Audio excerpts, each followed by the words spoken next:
Now, this is a perfect example of Christians trying to wedge their Bible into actual history.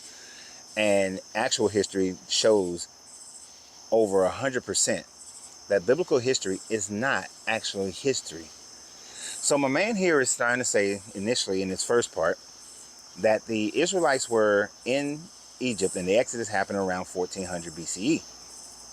Now, he will be in disagreement with most biblical scholars as they say that the Exodus happened in around the 14th century, which would be in the 1300s BCE. Now, he's pretty close with the low number of 1400 BCE. So I'm going to let that one go. But the problem that you would have in that, sir, is the fact that actual history shows that the Egyptians controlled the Levant during that entire time frame.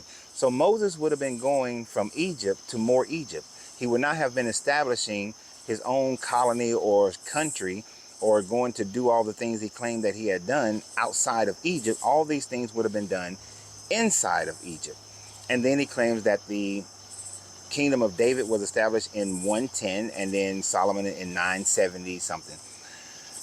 Okay, that would actually fit into the time frame that you have the Bronze Age collapse and the Canaanite people separated themselves to create their own nations in and around that time frame. Now, unfortunately, your Bible had promised Joshua that he would control the land all the way from the Mediterranean all the way to the Euphrates. But he never made it that far because west of the Sea of Galilee was the Amorite kingdoms, and then there was the Mitanni as well. And he never conquered all the way until he got to the Euphrates River. So the Bible's claims of what he conquered are invalid because we have actual proof that those kingdoms existed during that time frame after the Bronze Age collapse, when David and Solomon supposedly had these large kingdoms. But go look it up and you'll see it for yourself. But the mere fact is this: those Israelites never produce what the Pentateuch says that they produce in conquering those lands. And then he goes further into talking about how if you don't believe the Noah story because the Europeans come from Japheth and all of this and Shem, then I must be crazy. Well, I'm going to have to say that I must be, because those stories are completely invalid. The first part of your story that's invalid is that the flood never happened, not in the way that the Bible describes it. There has never, nor has there ever been, a time frame when the entire earth was covered by water. We can go back billions of years and not see that the earth has ever been covered completely by water. All other histories around the world do not denote a worldwide flood in the same sense that your Bible does, and nor does any of those floods happen at the same time. And it is virtually an impossibility for Noah's boat to be at the highest level, 18 feet over the highest mountain, which would still have been Everest at that time frame, to which no man, animal, or anything would be able to survive, and all the water would have been turned to ice. And even though Bible scholars are backing off and trying to say that the Noah's flood is talking about a localized flood, even if they are, then that would mean that it invalidates every aspect of the idea that Noah's 3 sons then repopulated the entire earth. So no, I do not accept your story of where these people came from. I believe this was your most egregious error when you try to proclaim that through Javan was the creation of the Greek people. Now, it is true that your Bible tries to indicate that Javan was the progenitors of the Greek people. But the problem is that when you actually go to Greece, to which I have, and you research their history, which I have, you will find that the Greek people never came from Javan.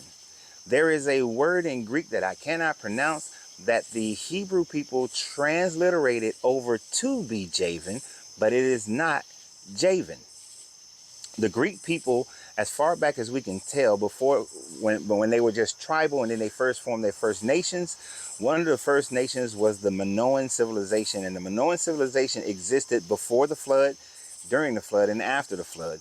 And then also the Mycenaeans, who were another Greek nation during that time frame, existed without any people from the Levant becoming their fathers, becoming the ones who created them. You said in the first part of your statement that I'm creating history. No, I'm just regurgitating to you the history that has been studied, the history that is known through archaeology, the history that is known by the people in the country to which they wrote their history.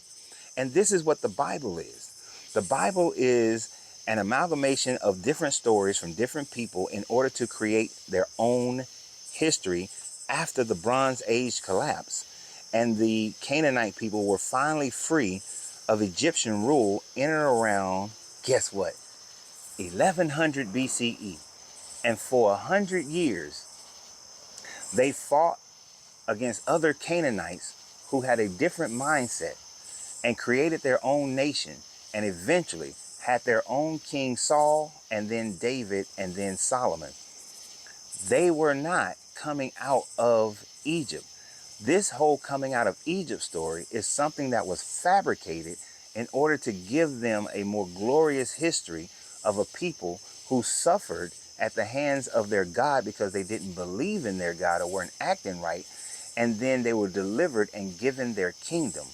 If you understood ancient people at all, ancient people created stories to give themselves antiquity as if they have always been, or they came out of some great struggle and established themselves at the behest of whatever God they believe in. There is absolutely zero Egyptian influence in the Semitic culture that becomes Israelites. If the Israelites were 430 years enslaved to the Egyptian, you would see a heavy Egyptian influence. But the only influence that you see in the Israelite people is the influence of other Canaanite tribes that were in and around them during the time frame of the Bronze Age collapse. That's hard for you to hear. I understand, because you believe in this thing and you want your belief to be facts. But no matter how you say it, no matter what you do, beliefs will never be facts until you have proof outside of your little book that they are facts, and you have none. So you have a great day, and remember always, you have to free yourself to be yourself, because your greatness is non-negotiable. Good journey, good vibrations.